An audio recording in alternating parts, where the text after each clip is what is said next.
I'm being joined by a political affairs analyst and one who, has monitored all of these elections and has seen all of the processes and experience, has details on all of this vote buying. We'll be talking about this. He is Austin Aigbe. He's here on the conversation. Welcome, Austin.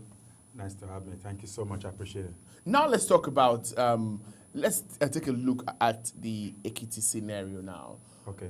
Where did we get it wrong? Is it INEC? Is it the security agencies? Is it the political parties? Is it the polity? I mean, could we go so low as that? But you just removed the citizens.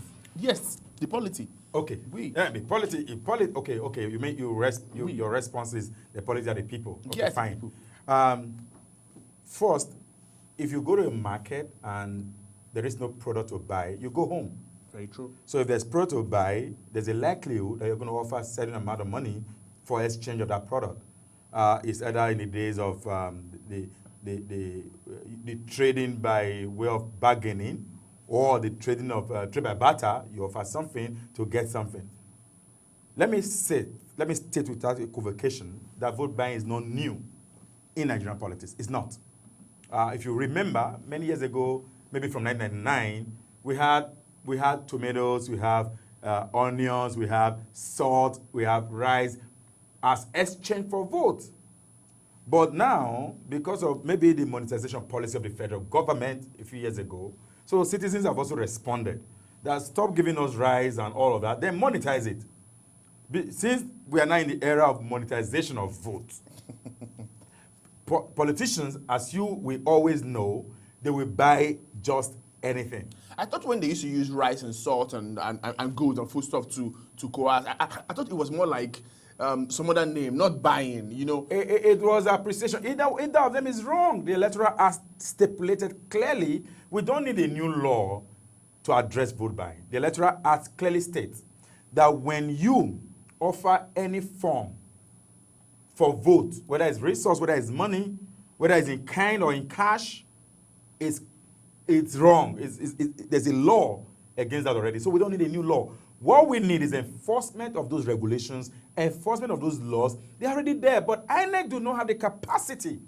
Then who does the law empower? The police. But we had over 50,000 combined security forces in Ekiti State. I agree with you. There were 30,000 police, plainclothes. Clothes without arms. We had the military. We had the civil defense, all mobilized. But the question is, who is responsible? It is the police. The civil authority is the police. INEC will only rely on the police to take those actions. Otherwise, nothing can be done.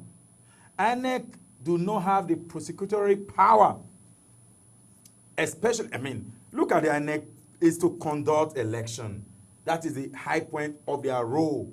That is why there's a bill right now before the National Assembly called the Electoral Offences Commission. Electoral Offences Commission, right?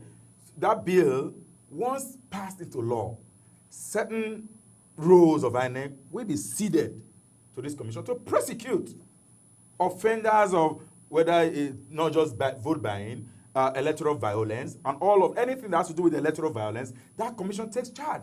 INEC, as it stands now, cannot. It registers political parties. It conducts election. It supervises political parties. It gets voter register. It cleans up PVC. INEC is the tax to INEC right now is just overburdened. And that's why, as advocate, we are asking for the unbundling of INEC.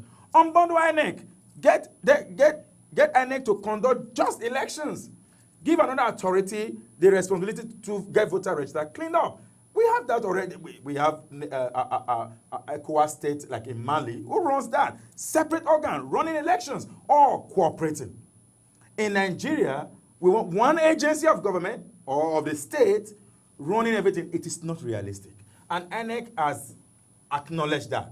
But I think let me hold on to the statement made by the INEC chair, Professor Yakubu, whom I have great trust in. Whether I like it or not, you may have other views, but I think I trust the fellow because of the statement, consistent statement he has made, and he has worked to see that actualized. For example, ahead of a dual election in 2016, there were certain statements that were made, and he aligned with it. He followed through. This was going to be done, that was going to be done, this was going to be done. And all of those statements he made, all of them, he did all. So as we continue to grow, don't forget, as INEC puts structure in place to avert certain of those malpractices, politicians put structure in place not to bend the rules. Politicians don't bend rules. Politicians don't break rules. They only bend it. Okay. They just bend it. And you guys say, did you break the rule? No, I didn't break the rules. For example, you just mentioned about group buying forms for certain candidates. That's bending of rules. Who are these groups?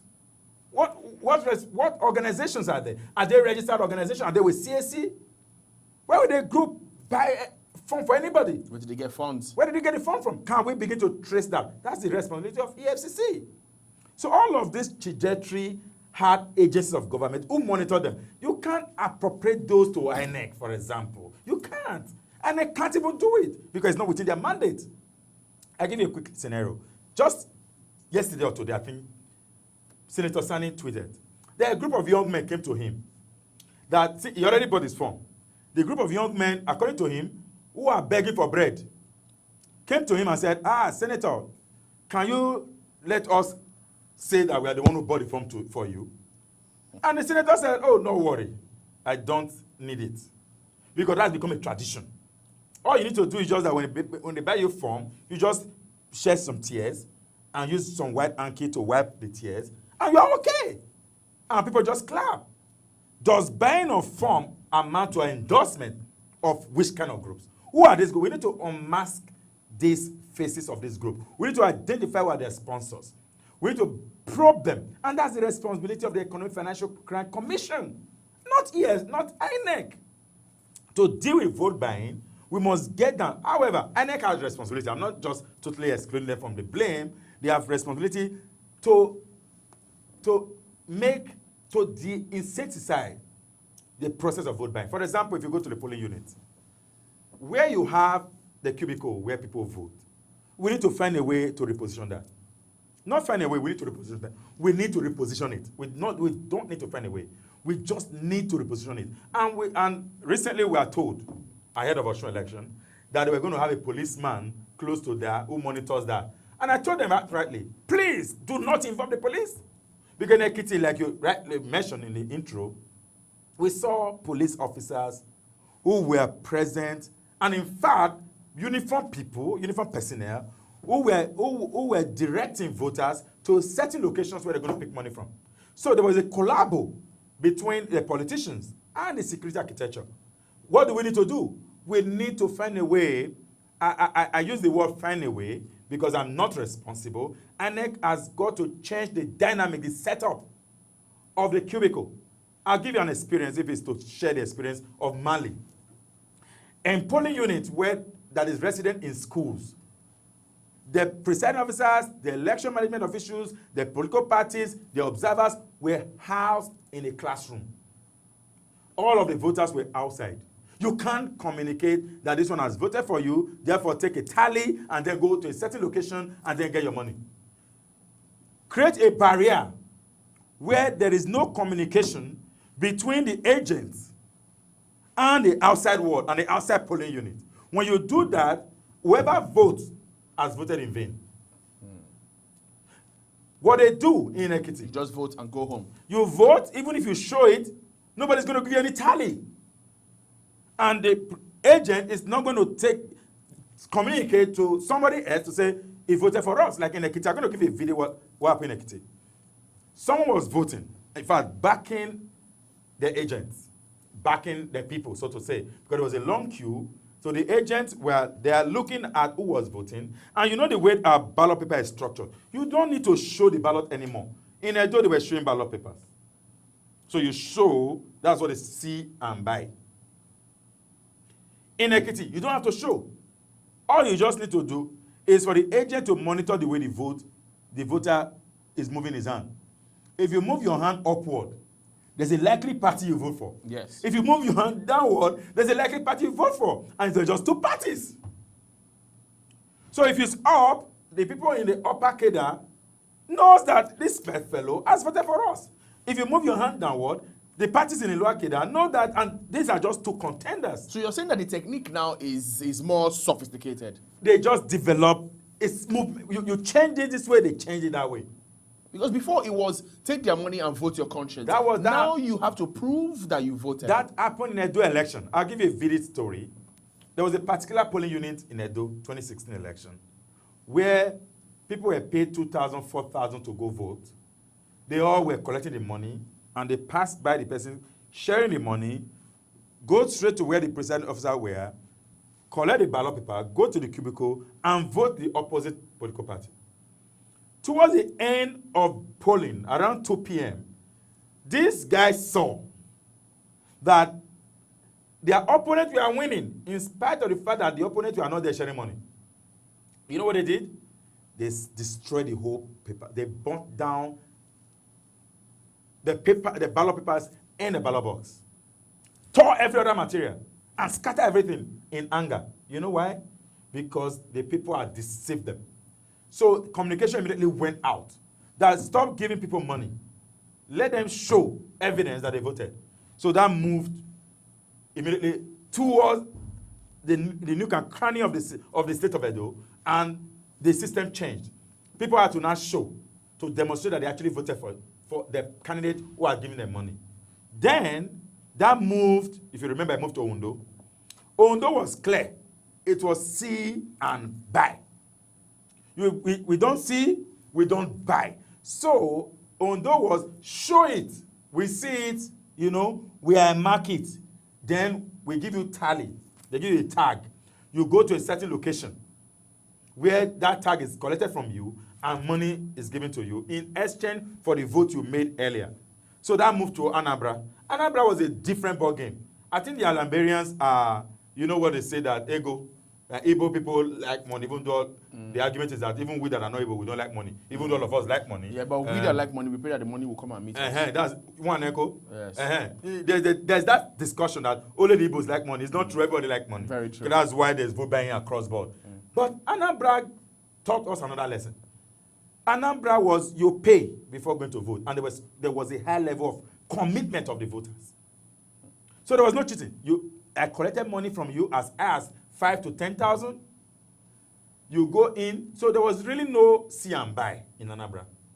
You didn't notice where people were showing up because all of the deal had been done before the person. So the person won't even appear at the polling station if he has not been properly mobilized. Okay. So Anambra was different. Then we moved to the Ekiti, which became the height of vote buying and vote selling. Ekiti knew that the only way to undermine the people, it was not to trust the people, because politicians needed to also be very conscious of not wasting their money because it's such a huge investment. Show us your ballot. But what they did was, when you want to vote, create a space so that the man or the woman who is an agent of our party, whoever party it was, can see where you vote, and the parties were doing it. In fact, most reports stated clearly, 2 major parties did it. But why was it in Ekiti that it blew up? What happened that it didn't come to the fore with Edo, with Ondo, and with Anambra? It didn't blow up in Ekiti. That's why I started by saying that vote buying started a long time ago. It didn't, just that it's just getting worse. I just gave you a narrative of Edo. In 2015 election, there was vote buying.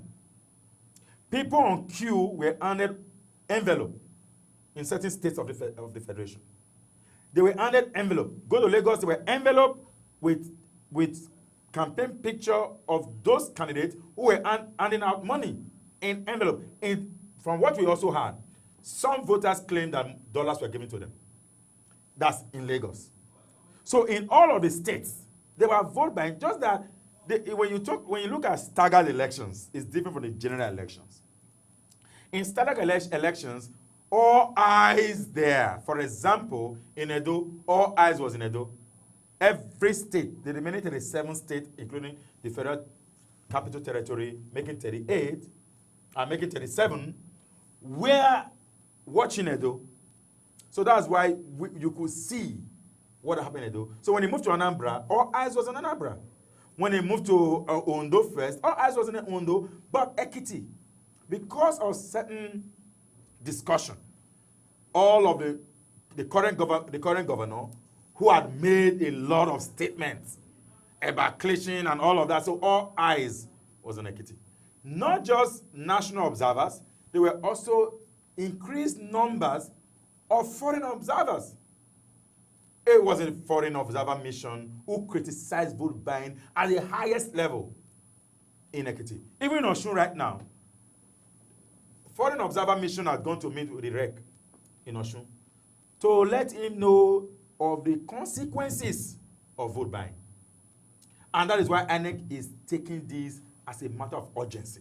And INEC must find a way to truly deal with it. I like the statement. We are going to watch, Osun is next Saturday, 22nd of September. We're going to watch it to check whether a big statement will be made. And one way to make that big statement is that certain individuals, high-profile individuals, politicians of repute, are arrested. Now, let's talk about the fact that you said in the Constitution or in the INEC laws, the civil authority responsible for this arrest is the police. Yes. What do we do in a situation where, like we have mentioned, the police is aiding and abating this process?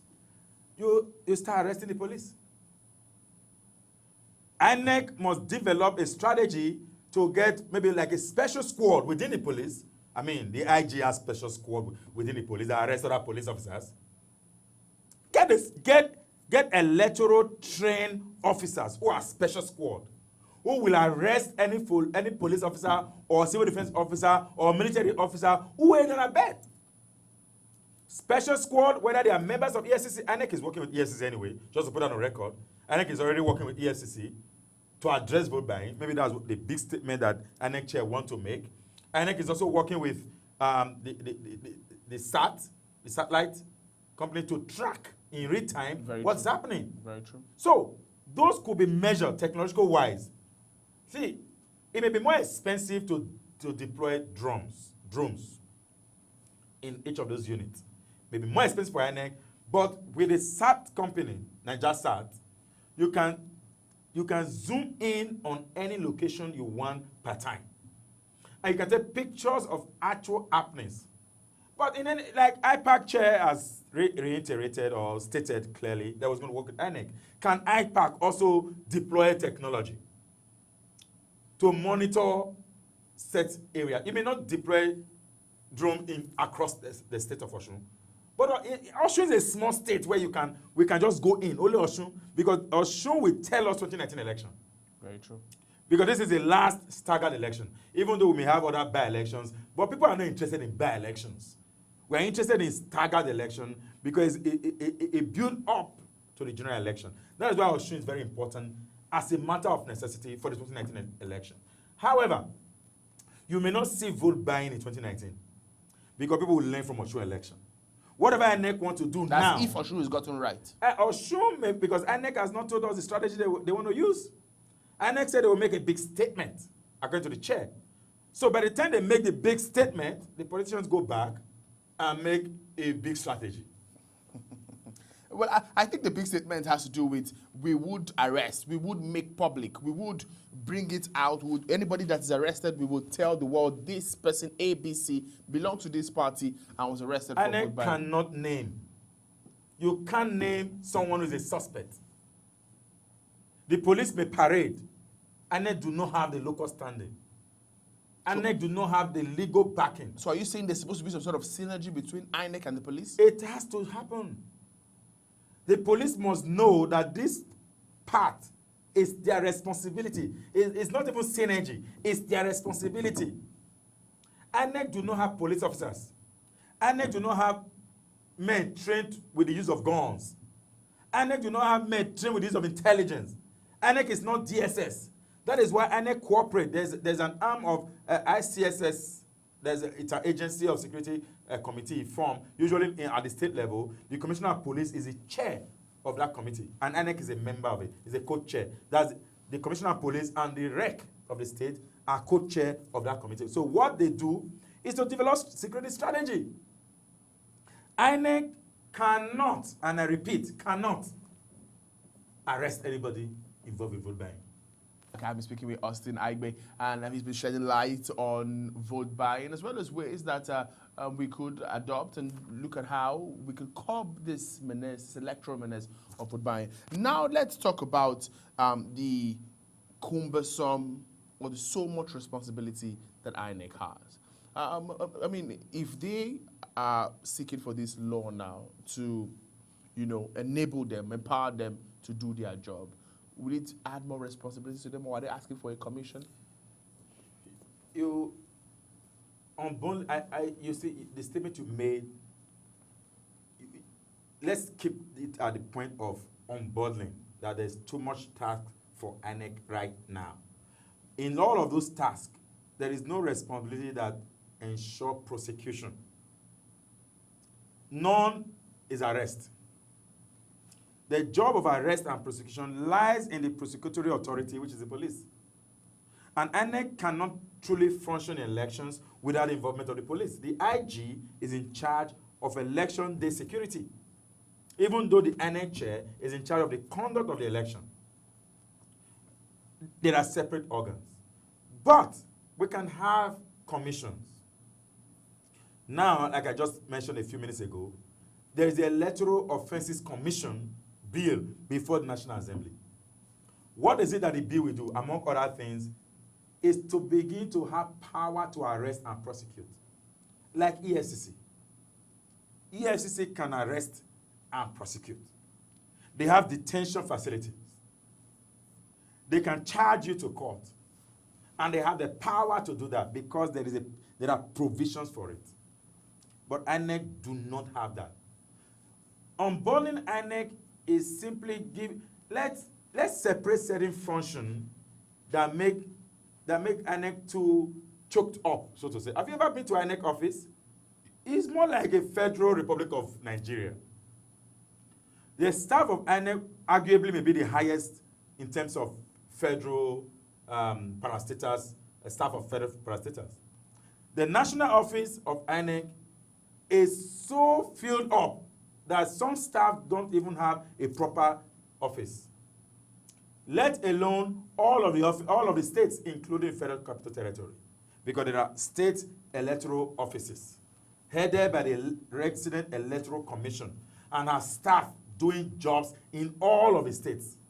So INEC has, in quote, a lot of assignment on their plate, and all of this with the new dimensions now coming, they are not now able to function because the law does not give them the backing. Talking about registration of political party, must it be the function of INEC? It should not. Another agency can deal with that. Talking about delineation of units, another agencies can deal with that. Let INEC function. Be restricted to the conduct of credible elections, so they can focus and be to design strategy. As it is now, if there are cases, not just cases, there are many cases, INEC is in court almost every other day. You have issues with your primaries, you join INEC. You have issues with your party, you join INEC. You have issues with the election result, you join INEC. INEC is involved. In fact, at the last count, I think there were about over 100 cases that INEC must respond to, even though they're also reducing, according to report. But if you don't register a political party, the political association takes INEC to court, let alone candidates. So can we break that and have an agency whose responsibility is only to conduct credible elections and put structures in place to help them conduct credible elections? They can now work with all the other agencies for effective delivery of credible elections. I say this because today it is vote buying. Don't forget we have always talked about electoral violence. INEC has overcome that strategically. With the introduction of the smart card reader, no more, arguably, ballot boxes theft has reduced drastically. In Ekiti, there were just 1 or 2 cases. In Edo, there was none. In Edo, there was none. In Ekiti, I think, in Ondo, there was none. I didn't get a report. Maybe they were, but maybe not significant. In Ekiti, we only had about 2 or 3 cases of ballot board theft. In Kogi, somebody tried to make away with the ballot board. He was killed. Which means the citizen is also responding to defending their vote, which we call what we call mandate protection. We have voted, you try to steal it, you die for it. So politicians will also now develop strategy not to go to the point of stealing ballot paper, rather to go to the voter who will vote legitimately and get to negotiate the deal. 2,000, you vote for me, but you will show me before I vote, if I pay you. That's marketing. So what we need to do as INEC, or what INEC need to do, like I already tried to just to re-emphasize, is to create a platform where the voter, I once thought about 2 things. After voting, let there be an envelope that is given to the voter while the ballot paper. An envelope is issued. Once you vote, you fold your paper, put it inside the envelope before coming out. That is one way. Okay. Number 2, the cubicle can have something like curtain. You go in, you vote, you fold your ballot. So nobody sees you putting your hand up or down. This has cost implication, but these are strategies we can explore. Okay, let's talk about electronic voting now. Will it in any way curb this process? Oh, very good. I've once been apostle of electronic How come in 2018, Nigeria is still not attempting countries of the world are moving to analog. They're living. The US may move from electronic transmission to analog. Germany does not respect electronic transmission. They still vote by paper. See, I was an advocate of electronic transmission, but certain things have happened over time. Kenya is a case of study. Certain today hacked their website, especially leading to the 2015 election. But what do we need to do? This is it. I will support electronic transmission for real-time reporting. The way you see it in the US, you see results coming in, there's a dashboard, you see it, Republican, INEC to announce a formal result. People just see results coming in. I will like that, but this is what we can do. There is a provision by INEC right now. After the vote is cast at the polling unit, a Form EC8A, which is a result sheet, is written out. The presiding officer will be saddled with the responsibility of ensuring that a Form 60E, what does Form 60E do? That form is wider and bigger and more clearly written than the result sheet. The result sheets are given to agents and police officers and observers, of course, who are present at the unit. But what a Form 60E does, once the result on the Form EC8A, which is the original result of the polling unit, is transferred into the Form 60E, boldly written with a marker and pasted at the unit. Then, right before the observers and the agents and all of that, the result is transmitted from the polling unit. So there's evidence of that from 60E, which should be snapped. What we want INEC to do is to criminalize non-pasting or not posting of that from 60E by presiding officer. Any presiding officer used must, not negotiable, must paste the from 60E so that there are references in case anything changes. Before INEC releases results, people can snap all of this from 60E across all the units and tabulate them and have results waiting for INEC to publish. So if anything goes wrong, these are evidence that can be used in court. Thank you, Austin Aigbe, for coming. Really an insightful one.